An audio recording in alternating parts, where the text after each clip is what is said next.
भान ना कसली हालचाल, तरुणाची रस्त्यावर संशयास्पद हालचाल। मीरा भाईंदर शहरातून एक अत्यंत धक्कादायक आणि चिंताजनक बातमी समोर आली। बंगळुरू, बिहार आणि चंदीगड नंतर आता थेट महाराष्ट्रात म्हणजेच मीरा भाईंदरमध्ये झॉम्बी ड्रगनं शिरकाव केल्याची चर्चा रंगली। सोशल मीडियावर व्हायरल झालेल्या काही व्हिडिओंनी नागरिकांमध्ये भीतीचं वातावरण निर्माण झालं। मुंबईत नेमकं घडतंय काय जाणून घेऊयात सविस्तर। नमस्कार, मी अक्षरा चोरमारे आणि आपण पाहताय लोकमत। तर मीरा भाईंदरच्या 90 फीट रोड परिसरातून एक असा व्हिडिओ समोर आला ज्यानं संपूर्ण महाराष्ट्रात खळबळ उडाली। भर रस्त्यात एक तरुण तासनतास एकाच जागी पुतळ्यासारखा निश्चल उभा राहिला। ना कुठली हालचाल ना कसलं भान। हा तरुण नेमका कोणत्या अवस्थेत आहे? नेटकरींनी दावा केला की हे लक्षण आहे भयानक अशा झॉम्बी ड्रगचं। आता प्रश्न पडतो की हे झॉम्बी ड्रग नेमकं आहे तरी काय? तर झॉम्बी ड्रगला वैज्ञानिक भाषेत झायलाझिन असं म्हणतात। खरं तर हे औषध, हे ड्रग माणसांसाठी नसून घोडे किंवा मोठ्या प्राण्यांना भूल देण्यासाठी वापरलं जातं। पण आता ड्रग माफिया याचा वापर नशेसाठी करू लागलेत। हे ड्रग शरीरात गेल्यावर नेमकं काय होतं? माणसाची हालचाल पूर्णपणे मंदावते। तो एखाद्या जिवंत प्रेतासारखा म्हणजेच झॉम्बी सारखा तासनतास उभा राहतो। सगळ्यात भयानक म्हणजे त्याच्या सेवनामुळे शरीरावर न भरून येणाऱ्या जखमा होतात आणि त्वचा कुजायला लागते। हे ड्रग थेट मेंदू आणि मज्जासंस्थेवर हल्ला करतं, ज्यामुळे मृत्यूचा धोका हा सर्वाधिक असतो।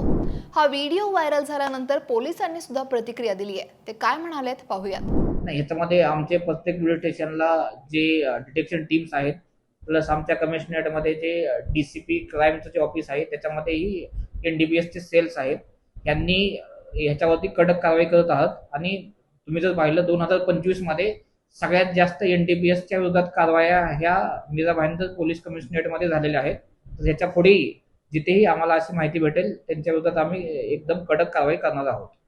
काल 2 व्हिडिओ व्हायरल होत आहे गोल्डन तिथे झोंबी घेतलेला असे त्याच्यावर आपण काय कारवाई केली? नाही, दोन्ही मी जसं बोललो की जे कन्झम्पशन करणारे लोक आहेत आणि त्यांचे पोझिशन आणि कन्झम्पशन अशा दोन्ही प्रकारचे जे लोक आहेत त्यांच्यावरती आम्ही कारवाई करत आहोत। हा संबंधित तरुण नेमका कोण आहे? त्यानं कोणत्या अंमली पदार्थाचं सेवन केलं होतं याचा शोध आता पोलीस घेत आहेत। खरं तर यापूर्वी असे व्हिडिओ अमेरिकेत दिसायचे, त्यानंतर बंगळुरू आणि चंदीगडमध्ये याचे रुग्ण आढळले।